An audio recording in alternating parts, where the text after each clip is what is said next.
பல நாட்களுக்கு முன்னாடி நடந்த விஷயம் இது.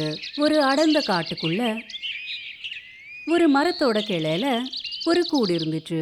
அதுல அன்னப்பறவை தம்பதிகள் இருந்தாங்க. அவங்களுக்கு ஒரு பையன் இருந்தான். அவன் பிறந்ததுல இருந்தே கருப்பா இருந்தான். அவன் பிறந்ததுல இருந்தே அவனோட அம்மா அப்பா அவனை ரொம்பவே மட்டம் தட்டி பேச ஆரம்பிச்சிட்டாங்க. இங்க பாரு, எவ்வளவு கருப்பா இருக்கா. நம்ம இனத்துல எவ்வளவு கருப்பா யாராச்சும் இருக்காங்களா? இது எங்கிருந்து வந்துச்சு? ஆமாங்க, சரியா சொன்னீங்க. நம்ம குழந்தைதான் இப்படி கருப்பா பிறக்கணுமா? இவனால நாம யாருக்கும் மூஞ்சியே காட்ட முடியல. நமக்கு ஒருவேளை அழகான குழந்தை பிறந்திருந்தா நமக்கு சமூகத்துல எவ்வளவு மரியாதை கிடைச்சிருக்கும். இதே போல நாட்கள் கடந்துட்டு இருந்தது. அப்புறம் அந்த அன்னப்பறவை தம்பதிகள் ரொம்ப நாளா காத்துக்கிட்டு இருந்த அந்த ஒரு நாளும் வந்துச்சு. அவங்களுக்கு ஒரு அழகான குழந்தை பிறந்தது.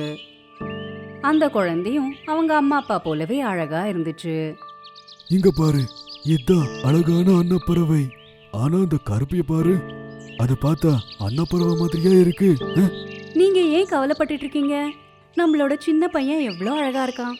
நாம எல்லா பாசத்தையும் நம்மளோட அழகான குழந்தைக்கு கொடுப்போம். அம்மா அப்பா, என்னை ஏன் இப்படி மட்டம் தட்டிட்டு இருக்கீங்க?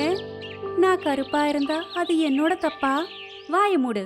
உன்னால எல்லாருமே எங்களை கேலி செய்யறாங்க. உன்னை எங்க பையனை சொல்லிக்கிறது கூட எங்களுக்கு வெக்கமா இருக்கு. பாவம் அந்த கருப்பு அன்னப்பறவை அங்கிருந்து சோகமா பறந்து போச்சு.